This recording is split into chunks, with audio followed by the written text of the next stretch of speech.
안녕하세요. DJ 라니입니다. 오늘의 사연 시작해 보겠습니다. 안녕하세요. 저는 흔하디 흔한 대한민국 아줌마인데요.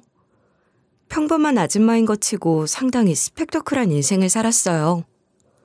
얼마나 스펙터클했는지 제 과거 이야기를 들려드릴게요. 어느 날 갑자기 남편이 퇴근을 하고 돌아왔는데 저한테 이런 말을 하더라고요. 내가 오늘 출근하는데 회사 분위기가 너무 뒤숭숭한 거야. 이상한 느낌이 들어서 컴퓨터를 켜자마자 회사 메일함을 확인해봤거든. 그런데 회사가 문을 닫게 됐다는 메일이 와 있는 거야. 남편이 한참 동안 그 메일을 들여다보다가 현실을 직시하게 됐대요. 그 즉시 서류를 정리하고 퇴사 서류에 사인을 하게 됐다는 거예요. 전 그 당시에 식당 알바 일을 하고 있어서 그렇게 위험한 상황은 아니었어요. 제가 좀 더 벌면 된다고 말하고 남편을 위로해줬죠. 그렇게 남편이 퇴사한 지 몇 주 정도가 지났을 쯤이었는데요. 그날 평소처럼 가족들끼리 다 같이 모여서 저녁 식사를 하려고 했어요. 상을 차리고 이제 자리에 앉아 식사를 하려고 하는데 남편이 이런 식으로 말문을 여는 거예요. 여보, 내가 사업을 해볼까 하는데 프랜차이즈점을 내보는 건 어떨까? 내 친구가 해보고 있는데 생각보다 수입이 괜찮더라고. 그동안 일만 하느라 우리 가족과 함께하는 시간도 부족했고 뭔가 새로운 도전을 해보고 싶어. 남편이 이러길래 퇴직금도 있고 모아둔 돈도 있겠다. 한번 해보라고 했죠. 남편이 그렇게 제 동의 아래 시장 조사를 하기 시작했어요. 그러다가 남편이 중식 쪽을 하고 싶다고 하더니 프랜차이즈 본사를 찾아가 상담을 받고 필요한 자금 계획과 교육 과정을 이수했는데요. 준비하는 과정이 생각보다 훨씬 고되어 보였어요. 자금을 마련하기 위해 은행 대출을 알아보았고 계약서의 모든 세부사항을 꼼꼼히 검토했죠. 그리고 마침내 작은 상가의 한 구석을 임대해서 첫 번째 가게를 열게 됐어요. 별 기대를 안 하고 시작한 장사였는데 처음부터 승승장구했죠. 매출이 한동안 괜찮더라고요. 당연히 돈도 잘 벌어서 전 일 안 하고 두 아들 키우면서 집안일만 했어요. 남편 식당이 있는 곳이 원래 활발한 유동인구가 많은 상권이었거든요. 하지만 얼마 지나지 않아 대형 프랜차이즈들이 잇따라 들어서기 시작한 거예요. 새로 생긴 식당들이 남편 식당보다 싸게 팔고 맛도 있으니까 사람들이 몰렸어요. 게다가 본사에서 메뉴를 새로 출시했다면서 기존 가맹점들한테 추가적인 비용을 요구한 거예요. 남편은 그거 낼 돈이 없어서 대출을 받았죠. 대출을 받아서 신메뉴를 냈지만 사람들 반응은 그닥 좋지 않았어요. 그렇게 망해가던 찰나 남편의 절친이 흔쾌히 도움을 주겠다고 한 거예요. 남편이 황급히 집으로 들어와서는 제게 이런 말을 해주더라고요. 내 친구가 프랜차이즈 체인점을 하고 있거든? 그런데 내 매장을 재편입시켜보겠다고 하는 거야. 브랜드 자체를 바꿔보자고 해서 대출 좀만 더 하면 될 것 같아. 남편이 워낙 믿을 만한 친구라는 소리를 해대길래 한번 해보라고 했거든요. 그러다 몇 달 뒤에 남편이 집으로 들어오자마자 엉엉 울길래 갑자기 왜 그러냐고 물어봤죠. 그런데 남편 입에서 이런 소리가 나오더라고요. 민철이가 한 제안이 전부 다 거짓이래. 난 그놈이 브랜드 바꿔보자고 해서 쏟아부은 돈이 얼만데 말만 지원해주겠다고 하고 아무것도 안 하더니 내 사인 위주에서 서류 조작까지 했어. 그놈 때문에 내가 빚도 생기고 소송까지 휘말리게 됐다고. 남편이 하는 말이 워낙 당황스러워 받아들이기 힘들었죠. 저도 남편을 탓하고 싶었지만 그럴 수가 없는 게 남편이 저보다 더 고통스러워했어요. 남편이 가게 문도 닫더니 매일같이 술을 마시더라고요. 그래서 제가 하루는 집에서 술을 마시고 있는 남편한테 이리 말했어요. 여보, 여기서 이러고 있으면 안 돼. 이럴 때일수록 정신 바짝 차리고 있어야지. 이렇게 무너질 수 없잖아. 제가 이렇게 말해봐도 남편은 그저 허탈하게 웃어 보이면서 이러는 거예요. 내가 어떻게 해야 할지 모르겠어. 전부 다 내 잘못이니까 당신이랑 자식들한테도 너무 미안하고. 제가 이러고 있으면 안 된다고 잔소리하면 남편이 제 손을 뿌리치고 방으로 들어가 문을 닫아버렸어요. 그 후로도 남편은 매일 집에서 술을 마시니까 자식들도 변하기 시작했는데요. 남편이 매일 술에 취해 들어오는 모습을 보다 보니 애들이 점점 더 말수가 줄어들었죠. 남편이 그 뒤로 술만 마시면서 집에만 있더라고요. 자기가 너무 멍청한 것 같다고 하면서 맨날 자책을 했어요. 남편이 술에만 의존하고 엉엉 우는 동안 전 정신 똑바로 차리고 있으려고 했죠. 남편을 아무리 어르고 달래도 일어설 생각을 안 하는 거예요. 주변 사람들이 다 그러더라고요. 남편이 승승장구하다가 한 번에 바닥으로 떨어졌으니 충격이 컸을 거라고요. 정신과 치료를 받아봐야 할 것 같다는 거예요. 그런데 지금 당장 생활비도 부족한데 병원 갈 돈이 있겠어요? 일단 돈부터 벌려고 했죠. 하지만 제가 또 예전에 힘들게 자라서 좌절하고 있지만은 않았어요. 제가 어렸을 때 미아가 된 후로 고아원에서 자랐었거든요. 그래서 사회생활을 일찍 시작해서 해볼 수 있는 건 다 해봤어요. 식당, 공장, 청소일까지 전부 다 해봐서 어떻게든 이 위기를 잘 이겨낼 수 있을 것 같았죠. 빚 때문에 어쩌지 하는 것보다 한 푼이라도 더 벌려고 제가 일자리를 알아보기 시작했어요. 솔직히 말해서 매일 밤 걱정을 하느라 잠도 잘 못 자고 속이 타들어가는 기분이었어요. 그런데 어느 날 제 친구가 파출부 일을 한다는 소리를 들었어요. 그 친구가 요새 좋은 일자리를 찾아서 돈을 꽤나 벌고 있다고 하더라고요. 저도 비슷한 일자리를 구할 수 있을지는 않을까 싶어서 전화를 걸었어요.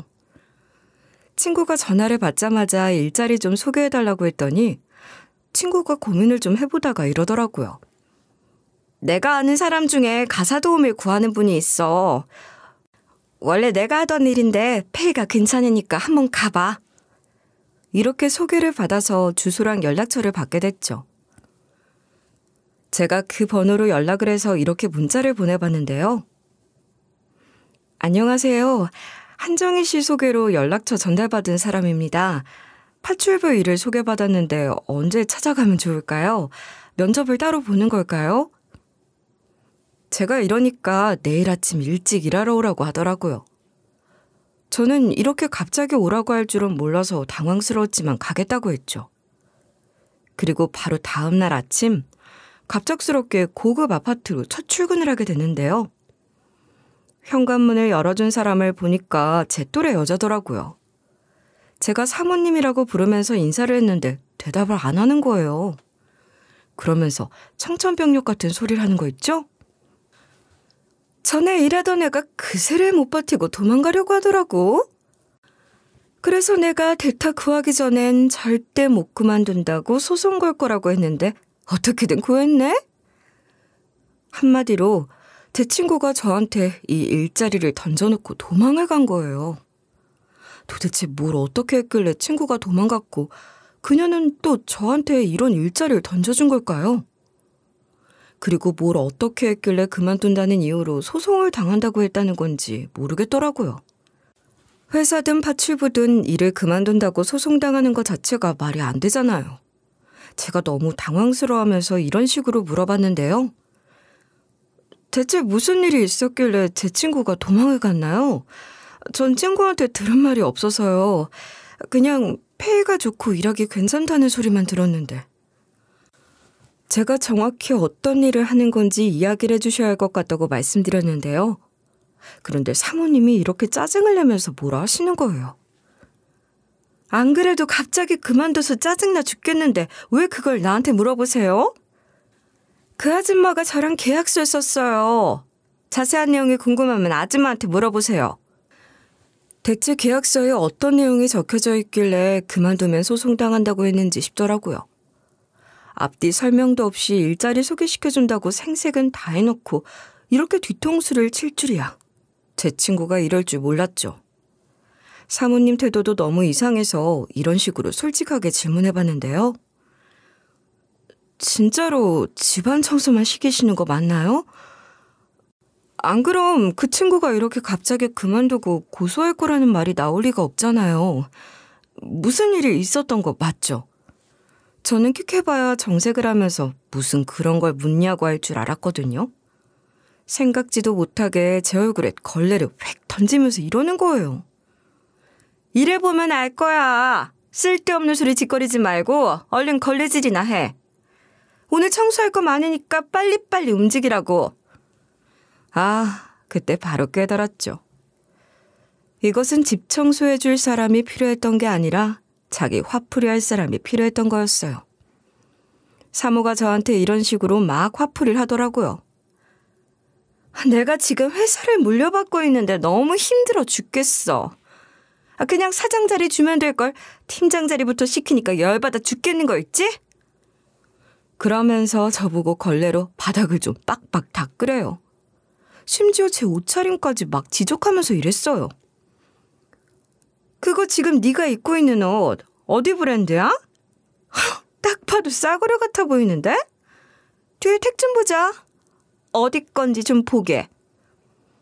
우리가 한때 잘 살았어도 백화점 옷만 입고 그러진 않았거든요. 그래서 제가 얼굴을 확 구기면서 이렇게 대꾸했죠.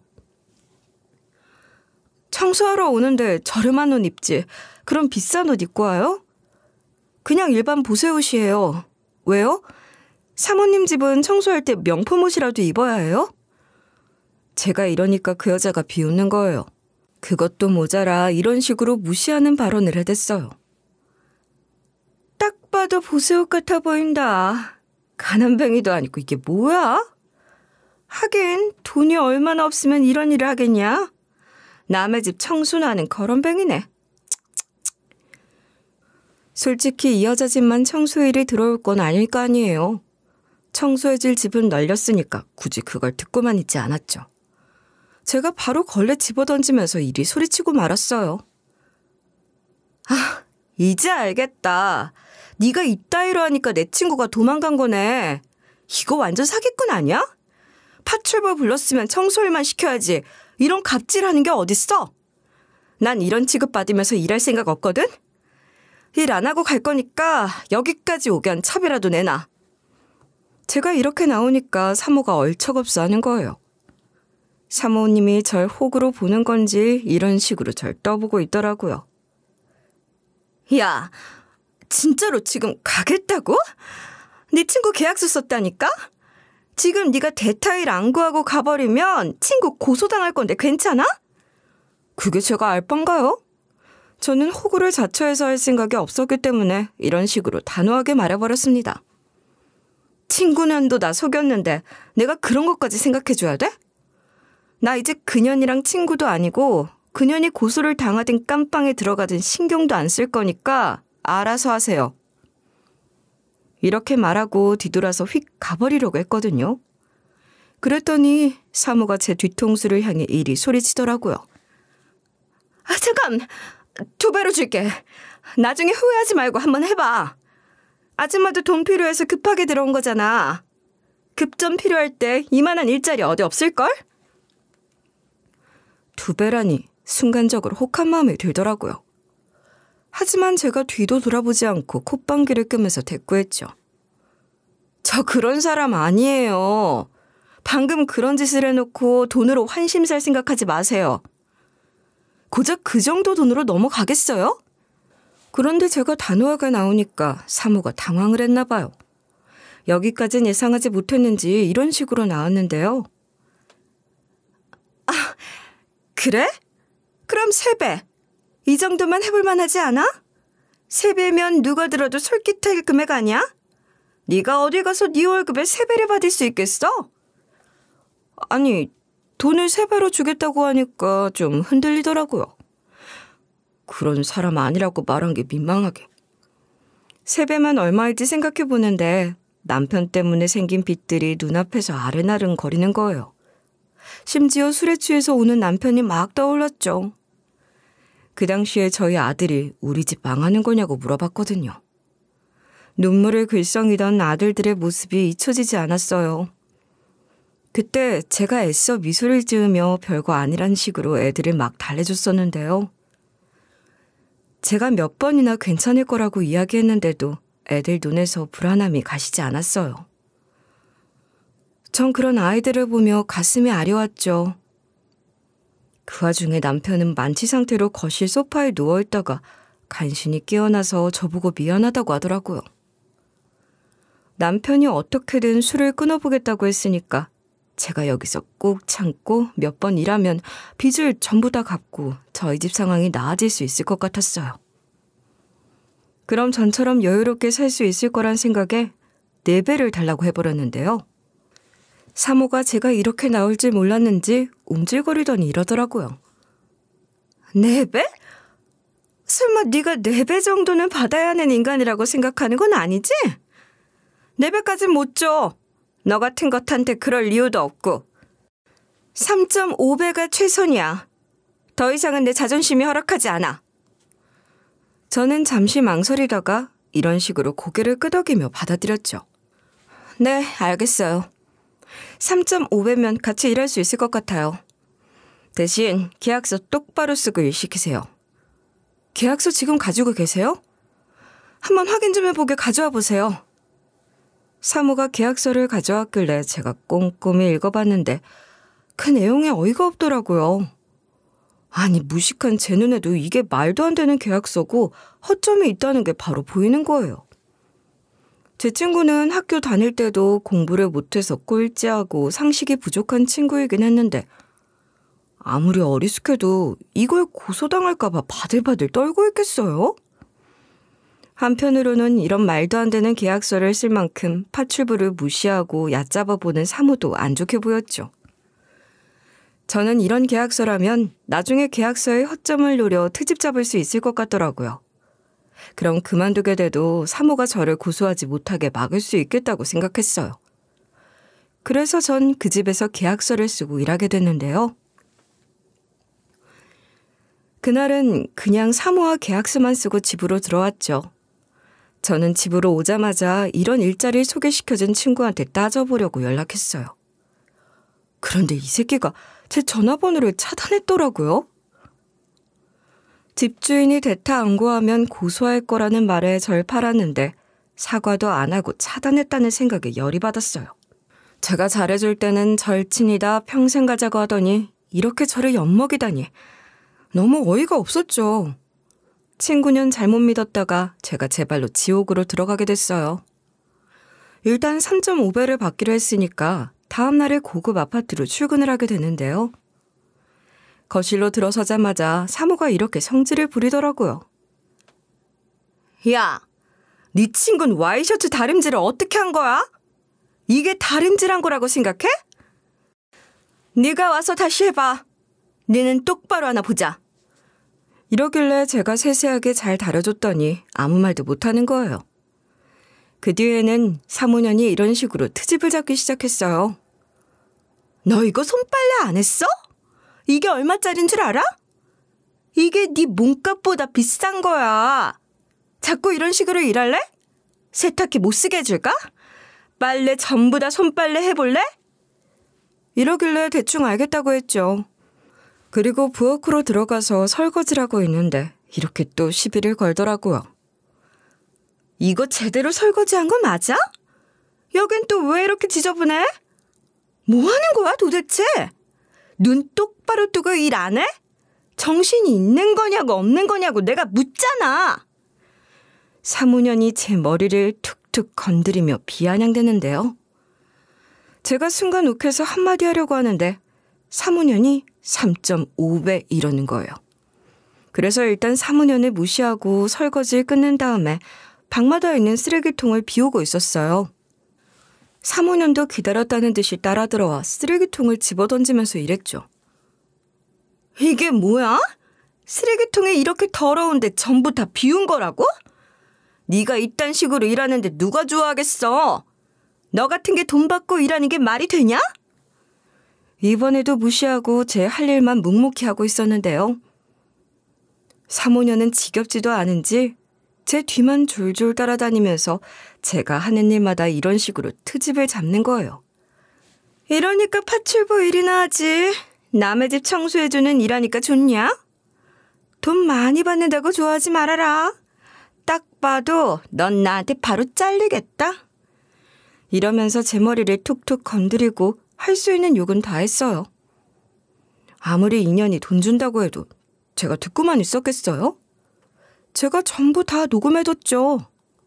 제가 버틸 수 있었던 건 남편과 두 아들 덕분이었어요. 제가 계약서를 잘 적어놓은 덕분에 벌이가 다시 괜찮아졌거든요. 남편도 정신과 치료를 받고 저한테 이런 말을 해줬어요. 여보, 고마워. 여보 덕분에 술에 덜 의존하게 됐어. 정신과 치료가 도움이 많이 되는 것 같아. 술도 덜 마시게 되고 아이들도 덜 불안해하는 것 같아서 다행이야. 남편의 행동 때문에 늘 불안하다, 무섭다고 말하던 아들들도 다시 행복해했죠. 첫째는 저한테 이런 식으로 이야기를 하기도 했어요. 아빠가 술 안 마시니까 집에 있는 게 좋다. 우리 가족이 더 행복해진 것 같아. 엄마, 우리가 이제 전부 다 이겨냈으니까 너무 걱정하지 말자. 내가 얼른 커서 돈 벌어올게. 기특하게도 첫째 아들이 벌써부터 이렇게 철이 들어버려서 가슴 아프더라고요. 그래서 전 빚만 청산하고 이 짓거리 그만두려고 했어요. 물론 남편과 아들들은 제가 이런 수모를 겪고 있는 걸 모르고 있었거든요. 일부러 말 안 했어요. 말해봤자 해결되는 것도 없고 걱정 끼치고 싶지도 않아서 그랬죠. 그러던 어느 날 친구가 제 전화번호를 차단해 놓았다가 풀었나 봐요. 절 배신한 그 친구가 이런 장문의 메시지를 보내놨더라고요. 미안해. 너한테 너무 미안해서 어떻게 말해야 할지 모르겠어.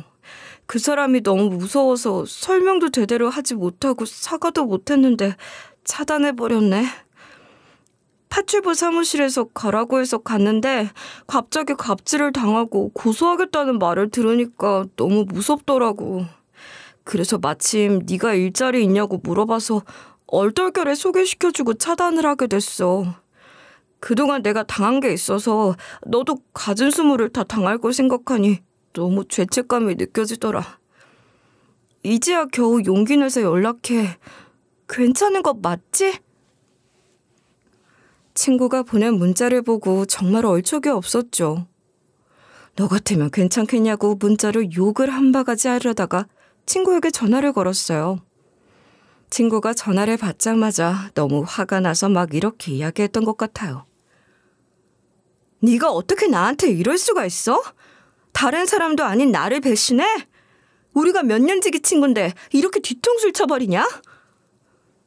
제가 이러니까 친구가 울먹거리더라고요. 코까지 훌쩍거리면서 저한테 이렇게 사정했어요. 미안해. 나도 사정이 있어서 그랬어. 우리 이렇게 이야기하지 말고 얼굴 보면서 이야기하자. 내가 너네 집까지 갈게. 친구가 도대체 무슨 사정을 말할까 싶어서 집으로 불러봤는데요. 우리 집까지 와서는 이런 식으로 아주 싹싹 비는 거예요. 내가 잘못했어. 죽을 죄를 지었다. 나도 처음엔 돈 많이 주겠다고 해서 버텼는데 나중엔 퇴근하고 집으로 돌아와 가만히 있어도 눈물이 주르륵 흐르고 다음날이 막 두려워져서 잠도 안 오는 거야.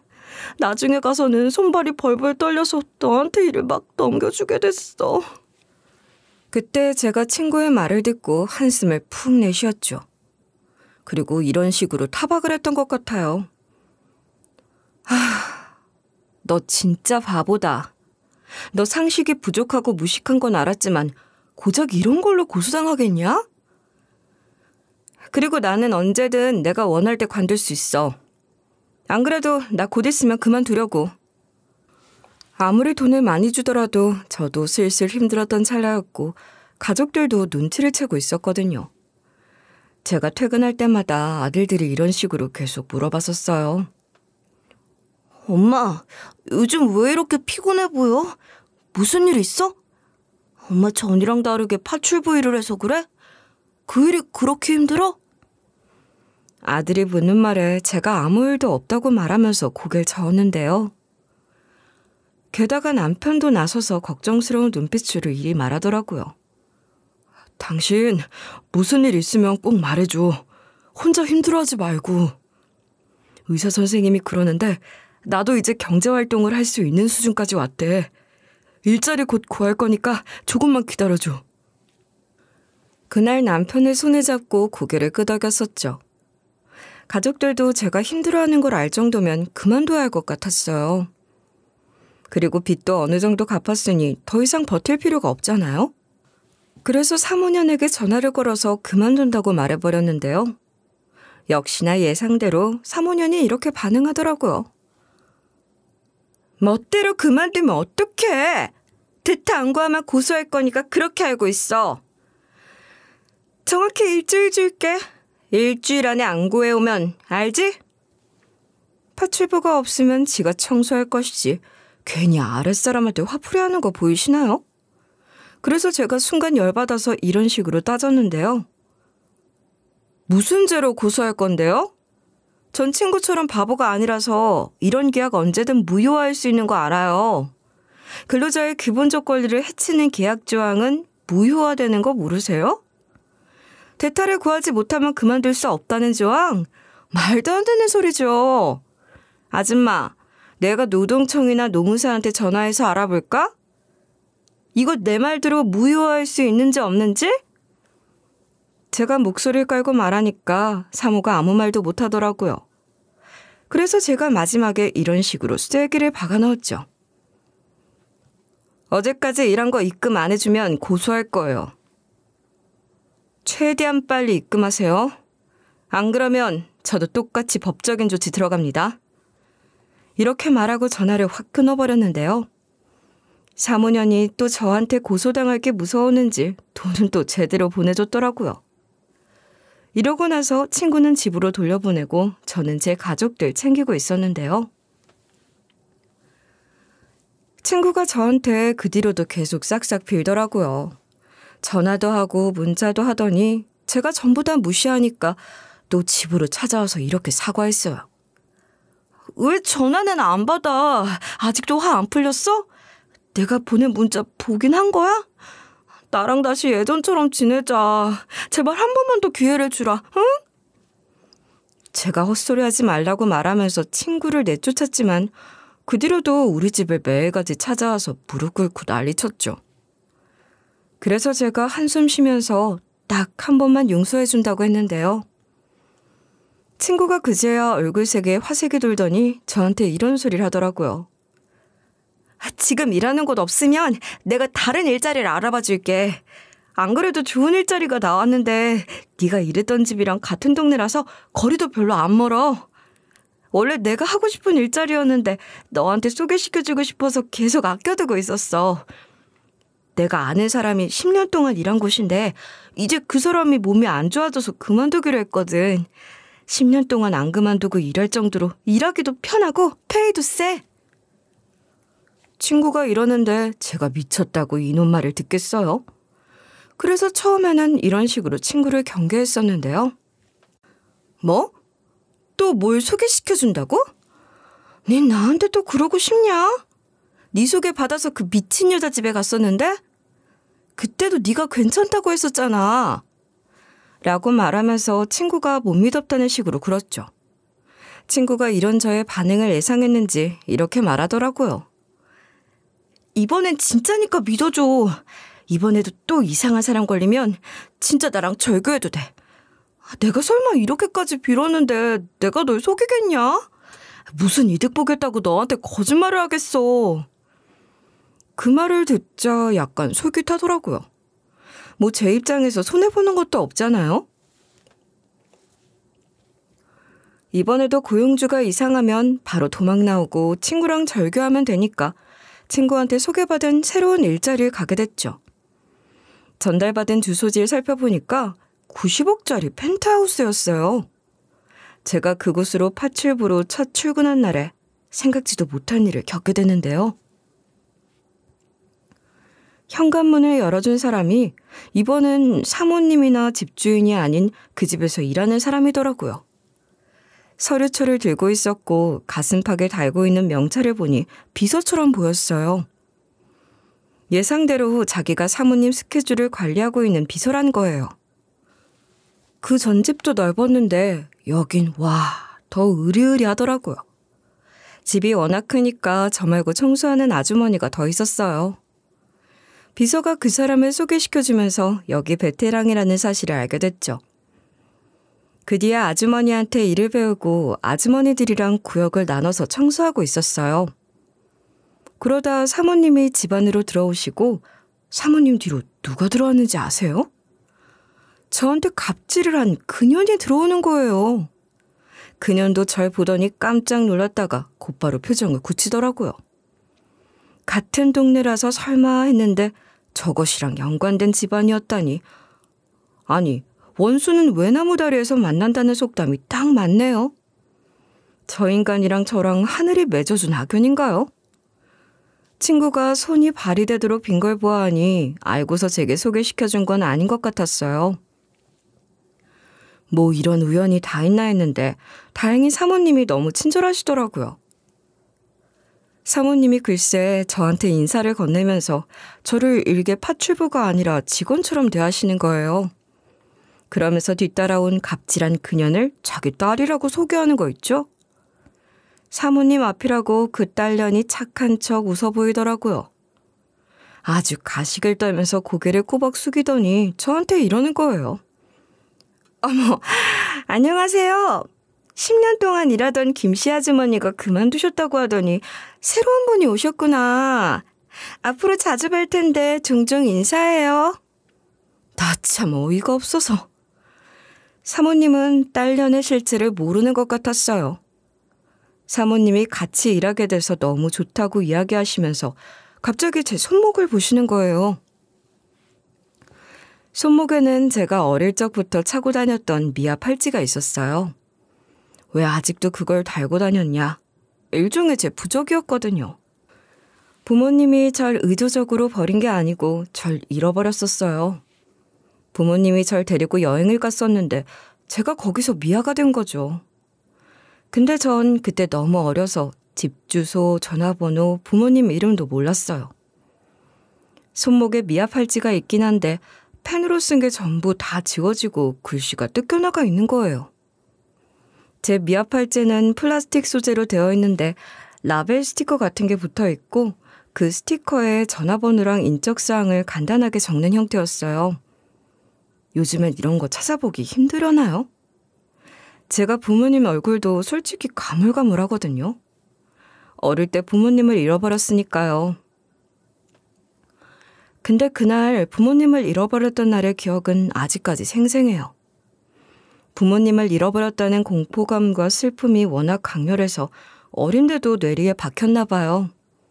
그날 날씨가 진짜 안 좋았거든요. 비가 갑자기 와서 제가 그때 우산에 우비까지 쓰고 있었는데 우산도 날아가고 우비가 뜯겨져 나갔던 기억이 있어요. 거기다 중간에 넘어져서 몸이 다 젖고 지저분해지면서 당연히 미아 팔찌도 엉망이 됐죠. 아마 그때 미아 팔찌 글씨가 번지고 지워져서 엉망이 된 것 같아요. 그 당시에 길도 잃고 부모님도 안 보여 공포감에 질린 상태였는데 넘어지기까지 해서 엉엉 울고 있으니까 지나가던 어른이 경찰서까지 데려다 줬거든요. 아마도 그때 미아 팔찌에 써둔 게 다 지워져서 제가 그대로 고아원으로 넘어가게 된 것 같아요. 지금 생각하면 부모님이 절 애타게 찾으면서 미아 포스터도 만들고 실종 신고도 했을 텐데 경찰이 이를 안일하게 처리한 거죠. 지금 같은 시기면 전산으로 실종 신고한 애들이 컴퓨터로 실시간 공유되는 세상이니 있을 수 없는 일이지만 그때는 뭐 몇십 년 전이니까 그런 일들이 있을만 했어요. 제가 그렇게 생각한 이유는 부모님이 절 정말 사랑하고 아껴줬었거든요. 다른 건 다 잊어도 부모님을 잃어버린 악몽 같았던 그날이랑 저를 공주라고 부르던 기억이 희미하게 남아있었어요. 그래서 제가 고아원으로 넘어가 혼자 지내면서 의지할 사람도 없어지니까 절 공주라고 부르던 부모님을 떠올리면서 미아 팔찌를 계속 차고 있었던 거예요. 어른이 된 후에는 이제는 없으면 허전해서 그냥 차고 다니게 됐어요. 그런데 그 미아 팔찌를 사모님이 보시더니 이러시는 거예요. 아주머니, 이 팔찌 어디서 난 거예요? 제가 부모님을 잃어버린 후로 계속 차고 있었던 거라고 하니까 사모님 눈이 엄청 커지셨어요. 그러면서 저를 어디론가 데려가더라고요. 서재로 데려가서 서랍에서 사진을 꺼내서 보여주셨는데요. 저랑 닮은 여자아이가 저랑 똑같은 미아 팔찌를 착용하고 있더라고요. 사진 뒷면에는 사랑하는 내 딸 수연이라고 적혀 있었어요. 사모님이 이 사진을 보여주시면서 저보고 이런 소리를 하시는 거예요. 아무리 생각해도 우리 딸 같아. 어쩜 이런 우연이 다 있지? 미아 팔찌도 똑같고 심지어 닮은 것도 같아. 혹시 어릴 때 기억 없어요? 저는 너무 갑작스러운 상황에 순간 벙쪄 있었는데요. 그런데 뒤따라온 딸년이 이런 소리를 중얼거리는 거예요. 엄마, 갑자기 왜 그래? 설마 말도 안 돼. 그냥 우연이겠지. 엄마 무슨 그런 걸로 딸 같다는 소리를 해.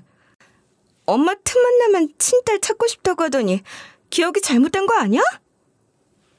사모님은 딸년이 하는 말은 하나도 들리지 않는지 자기 팔을 걷어붙이는 거예요. 몽고반점이 어른이 되어서도 남아있는 경우가 있잖아요. 저도 몽고반점이 아직도 남아있는데 사모님도 그러더라고요. 그래서 제가 이때 저도 몽고반점이 있다고 말하면서 똑같이 팔을 걷어붙였죠. 사모님께서 그 몽고반점을 보시면서 저한테 이러셨어요. 역시 몽고반점 위치까지 똑같네. 다른 애들은 나이 먹으면 없어지는데 우리 집안 사람들은 안 없어져요. 이게 유전이라서 그래. 혹시 부모님을 어떻게 잃어버렸어요? 사모님이 기대에 찬 눈빛으로 물어보시는 거예요. 그래서 제가 설마 하는 마음에 있는 그대로 말씀드렸죠. 어렸을 때 여행 갔다가 부모님을 잃어버려서 고아원에서 쭉 자랐어요. 그날이 아마 비 오는 날이었던 것 같아요. 넘어져서 한참을 울고 있는데 어떤 어른이 경찰서까지 데려다 줬거든요. 제가 이렇게 대답하니까 사모님이 눈물을 글썽이더라고요. 감동받은 목소리로 이렇게 얘기하셔서 저도 코끝이 시큰해졌어요. 나도 32년 전에 여행 갔다가 딸을 잃어버렸어요. 세상에 어쩜 좋아. 실종 신고를 해도 미아 포스터를 나눠주고 다녀도 찾을 수가 없더니 우리 딸을 이렇게 만나보게 되네. 사모님이 저를 거의 딸이라고 생각하시는지 절 껴안고 우시는 거예요. 전 얼떨떨했죠. 마음 한편으론 사모님이 착각을 하시는 건 아닌가 싶었어요. 워낙 어렸을 때 부모님을 잃어버렸으니까 기억이 안 났거든요. 그리고 그 어린애가 부모님 사진 같은 걸 들고 다녔겠어요? 시간도 오래 지나서 얼굴도 기억이 안 나니 이 상황이 믿겨지지 않았는데요. 바로 그때 딸년이 이러더라고요. 친자 확인 검사를 좀 해봐도 되나요? 솔직히 엄마가 봐도 저랑 이 아줌마 하나도 안 닮았잖아요. 진짜로 저랑 같은 자매인지 알아봐야 할 것 같아요. 사모님 눈가에 눈물이 그렁그렁해서 제가 얼떨결에 그러자고 했죠. 그 길로 바로 친자 확인 검사가 가능한 병원으로 갔어요.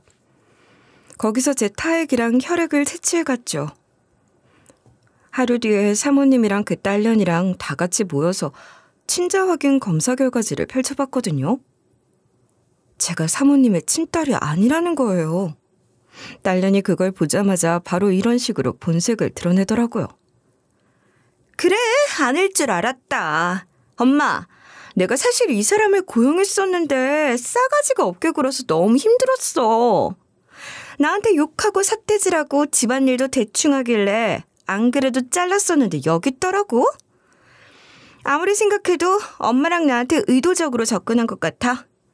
우리 집안에 돈이 좀 많아?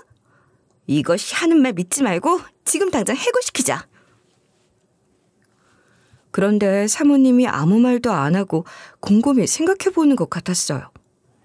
사모님이 친자 확인 검사 결과지에 눈을 못 대고 있으니까 딸년이 이리 소리치는 거 있죠? 이 딸년이 엄마 딸일 리가 없잖아. 너 이 미아 팔자 어떻게 구했어? 이것 때문에 엄마가 속을 뻔했잖아. 너 같은 사기꾼들이 뻔하지. 미리 엄마 뒷조사해서 이런 식으로 접근한 거지? 내가 모를 줄 알아? 딸년이 제 머리채 잡으려고 하는데 바로 그때 사모님이 딱 막아서더니 뭐라 했는지 아세요? 굳은 표정으로 딸년을 노려보더니 이러시는 거예요. 너 그럴 줄 알았다. 난 진작에 네 소문 듣고 눈치채고 있었어. 너 원래 이런 년이었구나. 내 앞에서 착한 척 예의 바른 척 연기하고 있었던 거였어? 난 그것도 모르고 헛소문이라고 생각하고 사람들한테 우리 딸을 오해하지 말라고 하고 있었네? 사모님이 이렇게 말하니까 딸년 얼굴이 새하얘지더라고요. 사모님이 딸년의 실체를 알고 있었다고 말하면서 이렇게 이야기해 주시는 거예요. 안 그래도 네 소문이 너무 이상하게 나서 어떻게든 조치를 취하려고 했어. 소문이 헛소문이라면 이런 소문을 낸 사람을 처리하려고 했거든? 그렇게 소문의 진원지를 알아내려고 이쪽 저쪽을 조사해보니까 네 본 모습이 나오더라? 사모님이 카더라 소식을 듣고 뒷조사를 하는 김에 딸년이 하는 행동을 지켜보고 있었다는 거예요. 딸년이 지 주제를 파악하지 못하고 끝까지 이렇게 나오더라고요. 엄마, 지금 인연한테 무슨 소리 듣고 이러는 거지? 이거 엄마가 속고 있는 거라니까? 어떻게 인연이 엄마 딸이야? 딱 봐도 대가리 텅텅 비어 보이는구만. 얘, 딱 봐도 우리 집안 핏줄 아니라니까? 딸년이 거의 길길이 날뛰면서 저를 깎아내리더라고요. 그러니까 사모님이 이런 식으로 대꾸하신 거죠. 그리고 미연아, 내가 언제 수연이 보고 내가 낳은 친딸이라고 했어? 나한테 언니가 있었는데 언니가 형부랑 사별하고 혼자서 수연이를 키우고 있었어. 그러다 사고로 언니도 저 세상으로 가버린 거야. 결국 수연이가 부모님을 다 잃고 혼자 남게 됐는데 너무 안쓰럽더라. 내가 그동안 울죽하려 엄청 예뻐했거든. 내가 불임이라서 애를 못 가지고 있어서 안 그래도 입양을 생각 중이었어. 그래서 애지중지 키우던 수연이 널 호적에 올리게 된 거지. 사모님이 이렇게까지 말씀하시니까 딸년이 아무 말도 못하더라고요. 사모님이 거기에다 대고 이런 이야기까지 해주셨어요. 수연이 너도 지금 몽고반점이 있잖아. 언니도 나랑 자매니까 똑같은 위치에 몽고반점이 있고 수연이 너한테도 있는 거야. 여기서 더 웃긴 게 뭐인지 아세요? 사모님 입에서 이런 말이 튀어나오면서 딸년의 정체가 밝혀졌거든요. 그러다가 예정에 있었던 입양까지 하게 된 거야. 내가 여기서 하고 싶은 말은 수연이 너는 내 조카고 미연이 너는 내가 입양한 딸이라는 거지. 미연이 네가 핏줄거리고 집안 운운할 때가 아니란 소리다. 딸년이 그동안 지가 친자식인 줄 알았나 봐요. 사모님이 하시는 말씀을 듣고 입을 떡 벌리고 다물지 못하더라고요. 그러면서 사모님에게 이런 식으로 떼를 쓰고 있었죠. 뭐? 엄마? 그게 무슨 소리야? 지금 거짓말하는 거지. 난 못 믿겠어. 내가 입양하라고? 말이 되는 소리를 해. 엄마, 지금 내가 미워서 이러는 거지?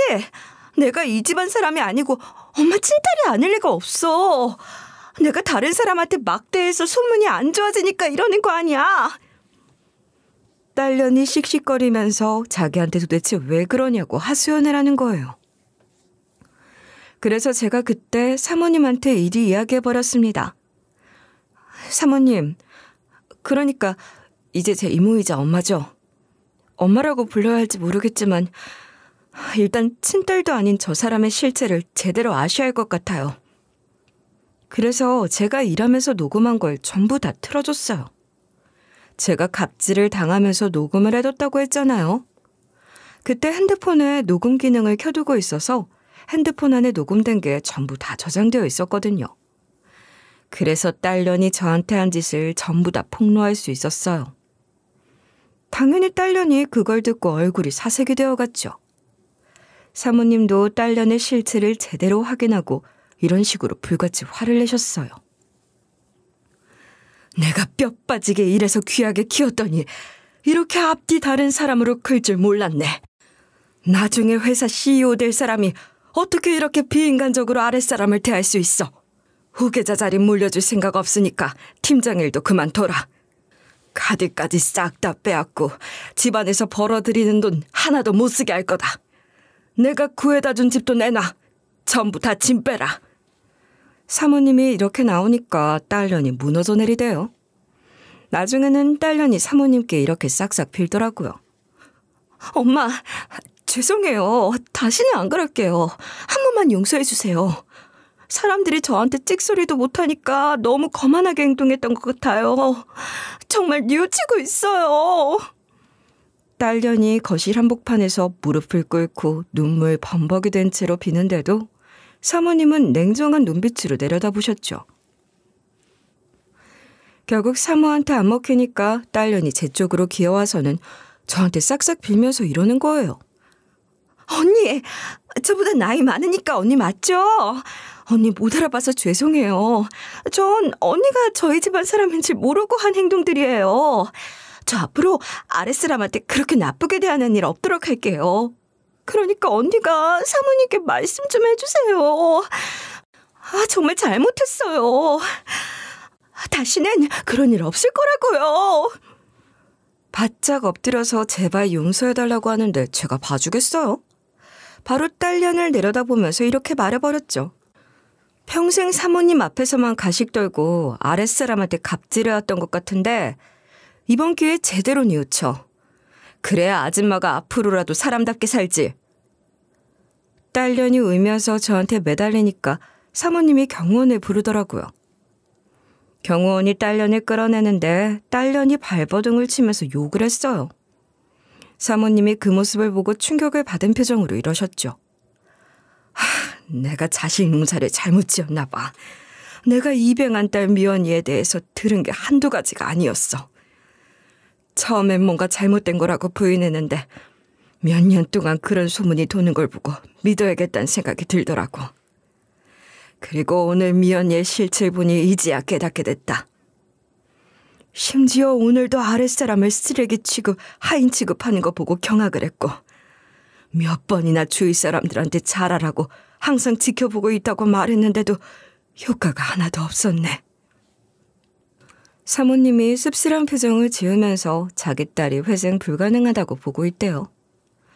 전부 다 빼앗은 다음에 바닥부터 시작하게끔 해본 뒤에 다시 물질적으로 도와주든 말든 해야겠다고 하더라고요. 진짜로 그 뒤로 사모님이 딸년 카드 싹 다 빼앗고 구해준 집에서도 내쫓아버렸어요. 그렇게 전 개념 없는 딸년을 쫓아내고 제가 그 집안 사람이 되어버린 거예요. 그 뒤로 사모님이 어쩌다 파출부가 됐는지 물어보셔서 이렇게 대답해드렸는데요. 남편 사업이 망한 것도 모자라 동시에 사기를 당했어요. 그리고 남편이 우울하다고 집에만 있고 술만 마시기 시작하면서 어떻게든 살아남으려고 하다 보니까 일이 이렇게 됐어요. 이렇게 제 사정을 말씀드리니까 엄마가 빚이 얼마나 있냐고 물어보시면서 바로 도와주셨죠. 엄마 도움으로 남편이랑 제가 사업을 새로 시작해서 지금까지 잘 살고 있어요. 지금은 저도 제법 사업체가 커져서 엄마한테 도움이 되고 있죠. 그 딸년은 그 뒤로 어떻게 됐냐고요? 제가 그 딸년에 대해 물어보니까 엄마가 이런 식으로 말해주더라고요. 예전에 회사 사람들한테 알게 모르게 갑질하고 무시하던 것까지 내 귀에 들어가서 아예 손절했어. 그냥 무시한 게 아니라 천하다, 질 떨어진다, 냄새난다고 말하면서 대놓고 면박을 줬더라고. 이런 딸의 인성을 눈치채지도 못하고 감싸주기만 했으니 이 사단이 난 거지. 이참에 연을 끊고 기억날 때마다 어떻게 살고 있는지 슬쩍 보고만 올 거니까 걱정하지 말아라. 미연이 이게 내 딸이지만 정신을 좀 차려야 돼.